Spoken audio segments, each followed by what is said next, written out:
Right guys, it's Finn here, just quickly before jumping into the video. So while recording, I kind of forgot to plug in my microphone, so everything that you hear throughout this video is through my phone's audio. Yes, I know, very professional, I am so sorry, but I hope you guys enjoy the video regardless. Let's jump into it.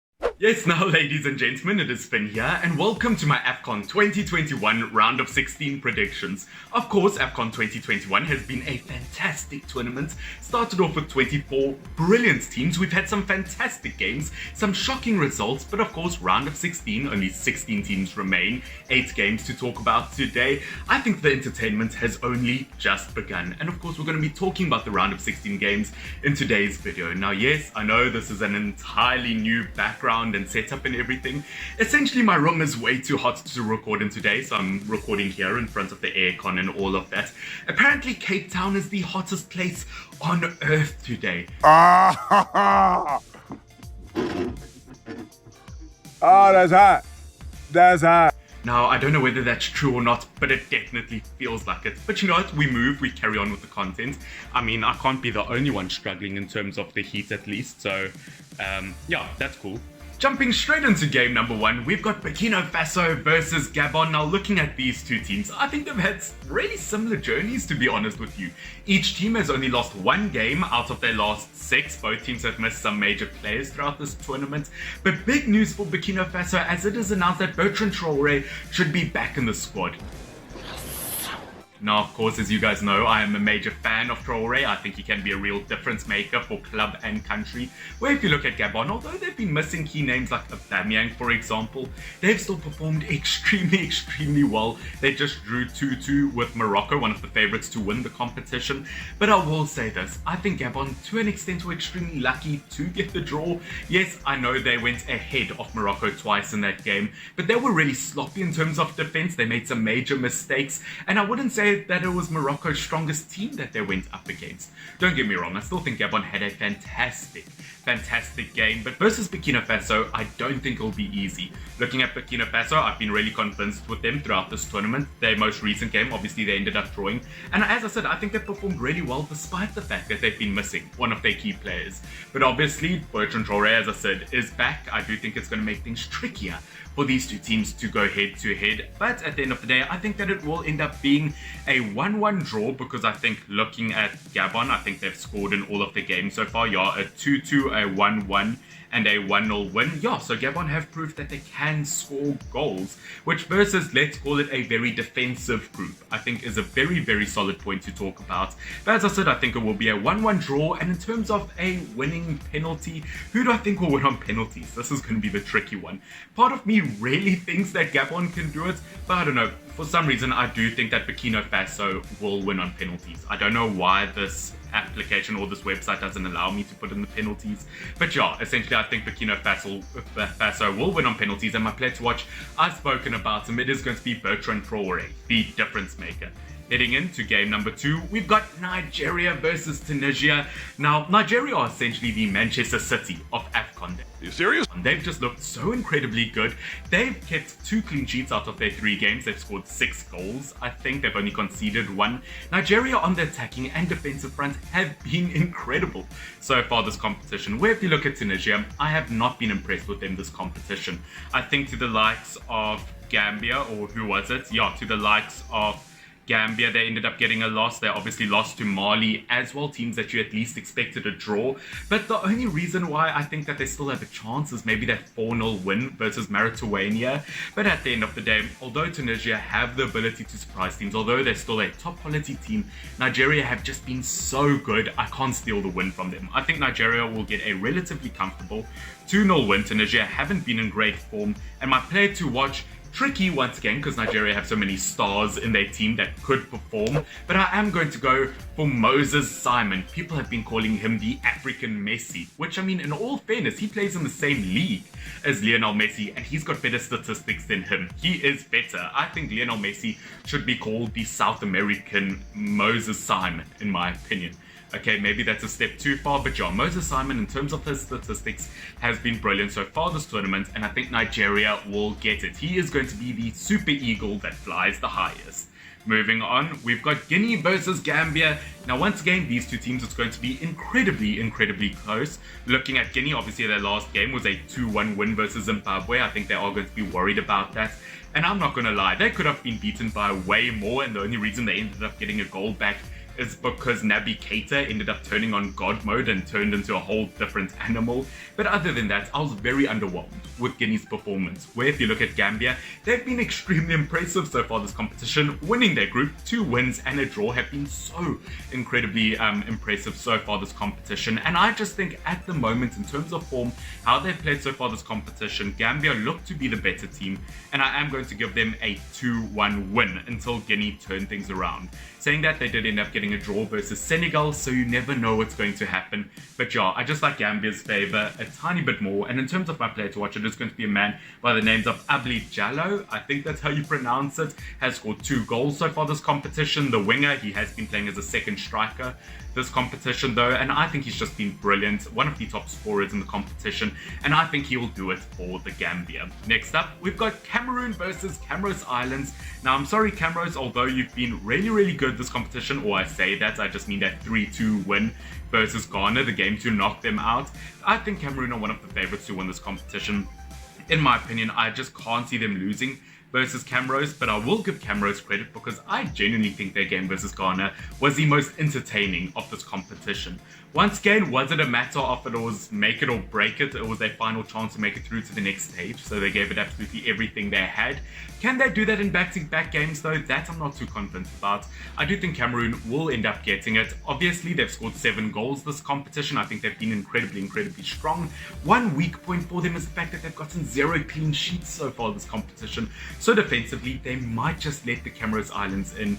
But as I said, in terms of scoring goals and in terms of their performances, I can only see Cameroon winning it. And my player to watch is going to be R9 Ronaldo, or should I say Vincent Aboubakar. Essentially the same thing at this point. But Vincent Aboubakar, obviously the top scorer in the competition. I think he's essentially already won the Golden Boot.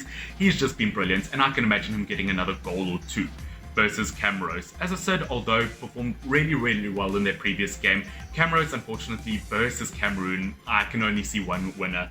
Moving on, we've got Senegal versus Cape Verde. Now, of course, looking at Senegal, one major boost for them so far this competition is the fact that Edouard Mendy and Koulibaly are back in the team, which to a team that already has 3 clean sheets out of 3, that is obviously a huge improvement. We saw that in the previous game with the addition of Koulibaly and Mendy. Once again, Senegal defensively are so strong. But versus Cape Verde, one thing I'm not convinced about yet is scoring goals. Because although Senegal haven't conceded a single goal yet, they've only scored 1 goal so far, a 97th minute penalty versus Zimbabwe. Something's just not switching on about Senegal. Although player for player might have the best team in the tournament, attacking wise they just have not been there, and they really have to switch it on. But versus Cape Verde, I think that they will end up doing it. I think regardless, I don't see them conceding to Cape Verde. Now, don't get me wrong, I think Cape Verde has had an absolutely incredible tournament. I do think in their first game though, a lot of it goes down to the fact that Ethiopia's defense was sloppy and they got that red card. But other than that, Cape Verde can be extremely proud of themselves. But I do expect Senegal to win it. I think on the attacking front though, they should be worried. They do need to pick up. And my player to watch is going to be Idrissa Gueye. Yes, although Sadio Mane will probably end up scoring a goal, Idrissa Gueye has been fantastic this competition. Obviously, in terms of a creative player, he's brilliant. Defensively, he's known as one of the best holding midfielders in the entire world, in my opinion. In terms of set pieces, he's brilliant at conceding them or receiving them and taking them. Idrissa Gueye has just been brilliant this competition, and I think he'll make the difference versus Cape Verde.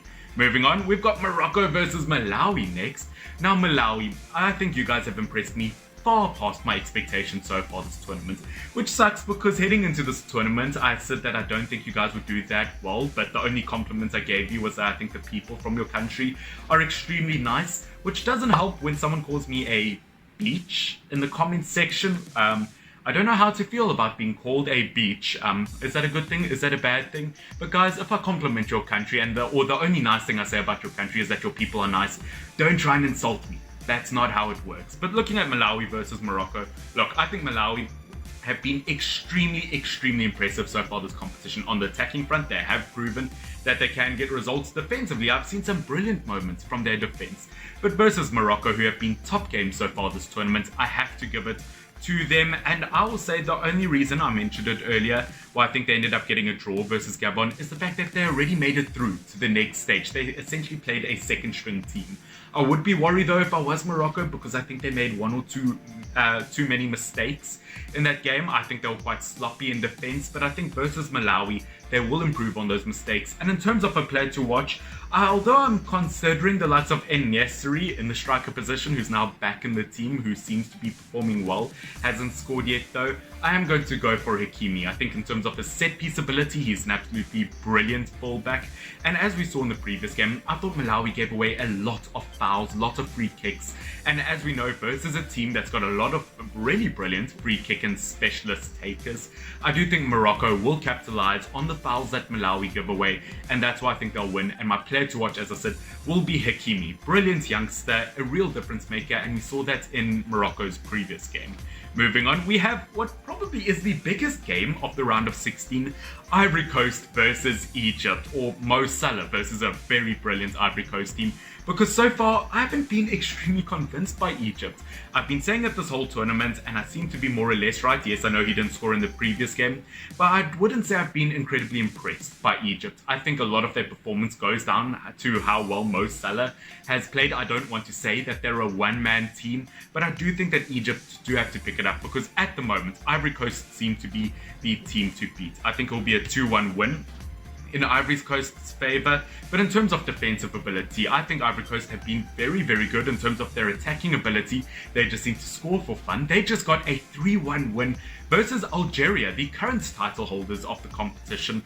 Ivory Coast just look like maybe the strongest team in the tournament in terms of player by player, in terms of form, seem to be the better team, where Algeria, I've seen some sloppy moments in defense, although attacking wise they do seem to be there.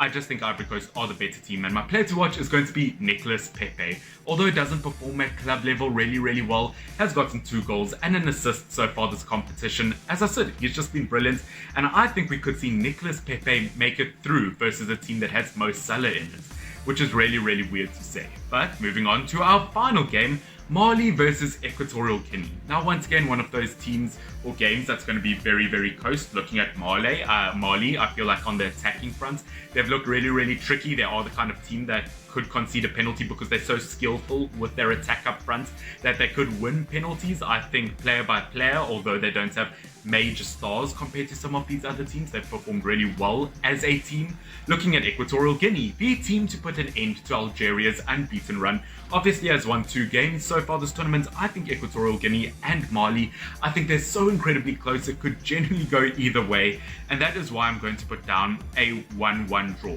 And in terms of making it through to the next stage of the competition, it's definitely a tricky one, but I might have to put down Equatorial Guinea. Obviously, they've beaten Sierra Leone, they've beaten Algeria, they've been a very strong team. And in fact, that might have convinced me to put a win for them in terms of a player to watch. I've got no idea. As I said, Equatorial Guinea has played really well as a team. I wouldn't point out any individuals, but as a team, they've been very solid. But that, ladies and gentlemen, is it for my round of 16 predictions for Afcon 2021.